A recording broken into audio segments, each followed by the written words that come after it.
प्याज लहसुन कोई ऐसा नहीं कि जैसे शराब मछली मांस ये त्याज्य है। अभक्ष्य पदार्थ मत खाओ जिसमें दूसरों को कष्ट होता है। ये हम अनुमति नहीं दे रहे, आज्ञा नहीं कर रहे कि सब खाओ। हम उनकी बात करें कि जो समस्या है। प्याज को थोड़ा वो जैसे आलू पैदा होती है ना, ठीक उसी जगह उसी भूमि में उसी पद्धति से प्याज भी पैदा होता है। बस अंतर एक घोर तमोगुणी है उसका प्रभाव, इसलिए संत जनों ने उसको निषेध किया है। क्योंकि हमको तमोगुण रजोगुण त्याग कर सतोगुण होते हुए भजन में बढ़ना है, इसलिए वो कोई ऐसा पाप वाला कार्य नहीं है कि जैसे मुर्गा ये सब खाने वाले, वो कोई पाप नहीं है, पर वो भजन में विघ्न है। अभी बच्चे हो, अब जैसे कोई आर्मी में है, नौकरी में, ऐसे बड़े व्यापार में या और ऐसे पढ़ाई लिखाई में, अब उनके लिए कहते तुम ये साधु महात्मा और जो भगवत मार्ग में अच्छे से चल रहे हैं, ये उनके लिए है कि आप प्याज लहसुन कोई ऐसा नहीं कि जैसे शराब मछली मांस ये त्याज्य है, ऐसे वो उसके लिए उसी कोट से होगा जो भजन करने के लिए चल रहा है, क्योंकि तमोगुणी चीज है। लेकिन आप लोग जैसे गृहस्थ हैं, आप बच्चे हो, कोई नौकरी में है, कोई ऐसे, अब वो कहाँ पंडिताई झाड़ते घूमे कि भैया प्याज लहसुन तो हमें लगता है कि फिर बाहर आपको बड़ी समस्याएं आ जाएंगी, या तो फिर बैरागी बनना पड़ेगा, नहीं तो फिर कैसे आप एक दो दिन सेव खा के रह सकते हो। अब आपको अमेरिका जाना है, यहाँ जाना है, वहां जा, तो अभक्ष्य पदार्थ मत खाओ जिसमें दूसरों को कष्ट होता है। ये हम अनुमति नहीं दे रहे, आज्ञा नहीं कर रहे कि सब खाओ। हम उनकी बात करें कि जो समस्या है। अब जैसे कोई ये नौकरी पेशा में लगे, अब उनको जाना है इधर उधर टूर में, उनको कहाँ बताएं कि कैसे, तो ये कोई पाप नहीं है। एक होता है ना कि ये खाना पाप है, जैसे आप मांस खाओगे ये सब, ये पाप है।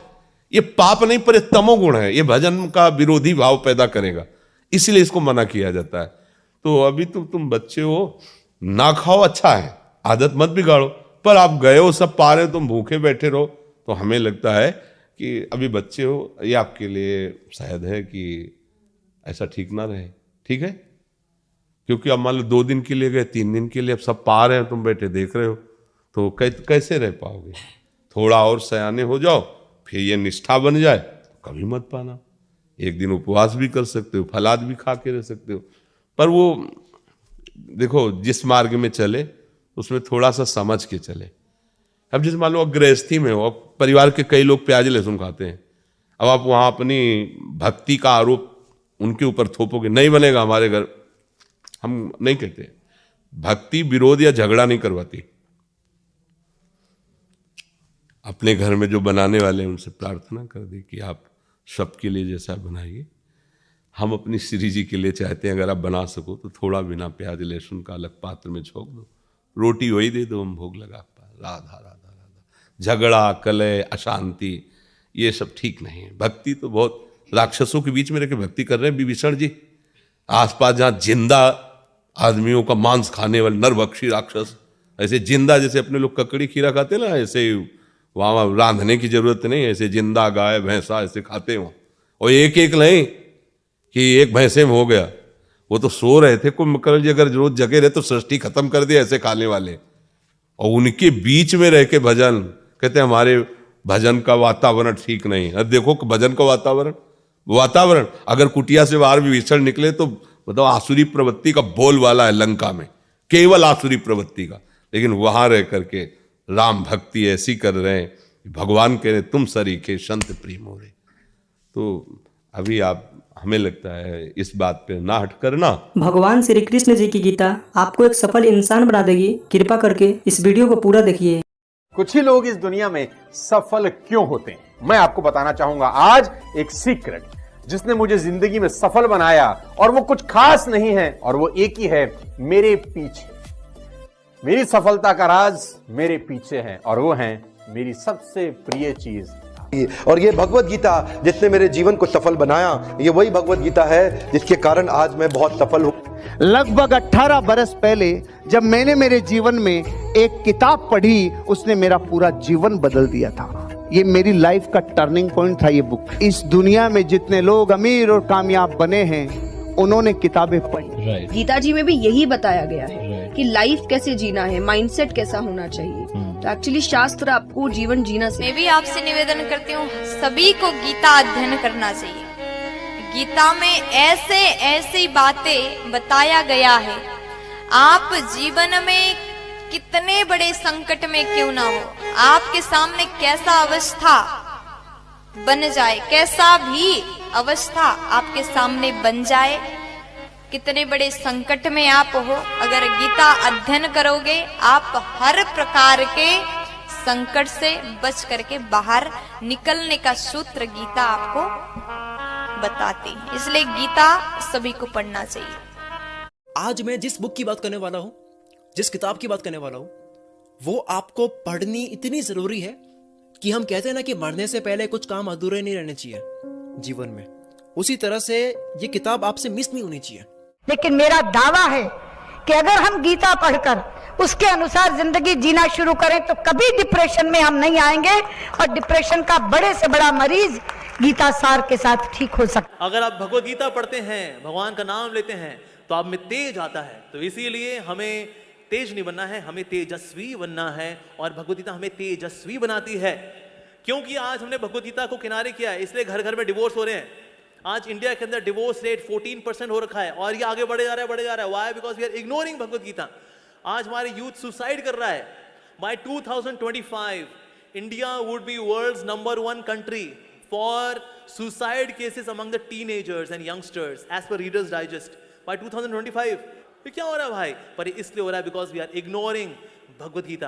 भगवत गीता की बात कर रहे थे, मैं एक पॉकेट गीता रखता हूँ अपने पास। जब भी जीवन में कुछ संकट आता है तो मैं बस कोई भी पेज उठाकर पढ़ लेता हूँ। तो आई थिंक एक कंट्रोल आपके मन में आ जाता है। If there is no teacher in life, I think Bhagavad Gita can be the perfect teacher. आप किसी भी दुविधा में हो, उसके अंदर सब, उसमें सवाल नहीं, उसमें सारे आंसर्स हैं आपके लिए। आपके मन में कोई भी सवाल है, ऑटोमेटिकली वो आंसर आपके सामने आ जाता है। मेरे फादर ने बोला, आप क्या? मैंने कहा एस क्लास लेंगे पापा। बोले यार तू मिडिल क्लास से एस क्लास पे पहुंच रहा है। मैंने कहा देखो काम कर रहा है कि नहीं कर रहा है जुगाड़। बोला हाँ काम तो करता है यार, सही जुगाड़ बहुत सही है। कौन सी किताब? मैंने कहा ये 200 रुपये किताब थी मात्र, जिंदगी पूरी बदल दी इसने हमारी। साथियों, गीता धर्म ग्रंथ तो है पर ये जीवन ग्रंथ भी है।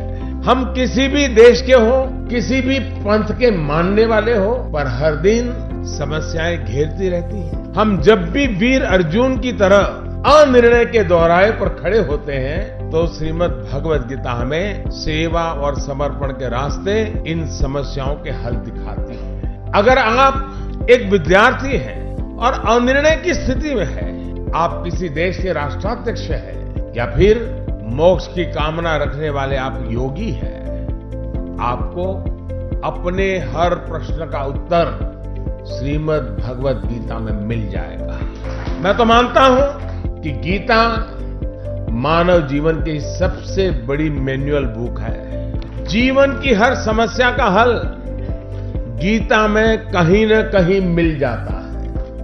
मैं मुसलमान हूँ, मैंने 30 पारा पढ़ा है, मैं हदीस पूरा पढ़ चुकी हूँ। जिन्ना का बनाया हुआ 1937 का शरिया लॉ के हिसाब से बहुत सारे केसेस देखे हैं। सनातन धर्म में ना एक ठहराव है। भगवत गीता में ना 3 तलाक की बात नहीं लिखी हुई है। भगवत गीता में ना पॉलीगेमी 4 शादी की बात नहीं लिखी हुई है। भगवत गीता में ना निकाह मुत्ता की बात नहीं लिखी हुई है कि 1 घंटे के लिए सेक्स करो और छोड़ दो तलाक दे करके। ये भगवत गीता नहीं बताता है। भगवत गीता इंसान की जिंदगी को एक रास्ता दिखाता है, लेकिन वहीं पर on the other hand Quran में लिखा हुआ है तलाक देना, खुला लेना, 4 शादियां करना, 10 बच्चे पैदा करना। इन सभी ने आपको गीता जी और बुक्स पढ़ने की वैल्यू बताई है, और इसी को देखते हुए हमने आपके लिए एक बुक बनाई है। ये बुक PDF फॉर्मेट में है। इस बुक में हमने दुनिया की महान 16 बुक्स की समरी बताई है। इन 16 बुक्स में से एक बुक श्रीमद् भगवत गीता जी भी है, और सोनू शर्मा जी द्वारा बताई गई वह बुक भी है जिसे पढ़कर वो अमीर बने। हर्षवर्धन जी की द्वारा बताई गई बुक भी इन 16 बुक में से एक है। इस बुक को पढ़ने के बाद आपको सब मिलेगा जो आप अपनी लाइफ में चाहते हैं। गीता जी के साथ में हमारे बुक का कवर पेज भी है, ताकि आप हम पर विश्वास विश्वास कर सकें। इस बुक में टोटल 1248 पेजेस हैं। ये बुक आपकी पूरी जिंदगी बदल देगी। ये बुक आसान हिंदी भाषा में है। इसको आप सिर्फ मोबाइल और लैपटॉप में ही पढ़ सकते हैं। इन 16 बुक्स की टोटल मार्केट वैल्यू 5400 रुपए है, लेकिन इस बुक का price movie ticket, mobile recharge, Netflix membership से भी कम है, सिर्फ और सिर्फ 199 रुपीज। इतने पैसे तो आप किसी चीज को खाने या मौज मस्ती में ही खर्च कर देते हैं। हम आपको 10 डेज मनी बैक गारंटी भी देते हैं। अगर आपको यह बुक अच्छी ना लगे तो हम आपके सारे पैसे लौटा देंगे, वो भी 10 दिन के अंदर। If you want to read a book, तुमको कोई लोन लेने का जरूरत नहीं है। मजे की बात तो ये है, अगर तुम एक सफल आदमी की जीवनी पढ़ना चाहते हो तो तुमको क्या लोन लेने का जरूरत है। मात्र 200-500 रुपए के अंदर एक सफल आदमी की किताब मिल जाती है। मिडिल क्लास फैमिली के लोगों को ये बहुत बड़ा काम लगता है। क्या बैंक से लोन लेना पड़ेगा किताब पढ़ने के लिए? नो लेडीज एंड जेंटलमैन, आप अपने बच्चे से पैसा बोरो करके भी एक सफल आदमी की किताब पढ़ के सीख के उसको जिंदगी में इंप्लीमेंट कर सकते हो। Don't be serious in life, but take life seriously. एक ही जिंदगी है। आप खुश नसीब हैं कि आज आप ये वीडियो देख रहे हैं। आज आपको भगवान श्री कृष्ण जी की गीता और इस दुनिया की महान लाइफ चेंजिंग बुक्स पढ़ने का मौका मिला है। आज डर मत फरहान, नहीं तो 50 साल बाद जब तू बूढ़ा होकर ऐसी किसी अस्पताल में पड़ा होगा और मरने का इंतजार कर रहा होगा, तब सोचेगा कि लेटर हाथ में था, टैक्सी गेट पर थी, जरा से हिम्मत कर लेता ना तो सारी जिंदगी कुछ और हो सकती थी। अगर आपको इस बुक को पढ़नी है तो हमें इस व्हाट्सएप नंबर पर मैसेज करें। धन्यवाद।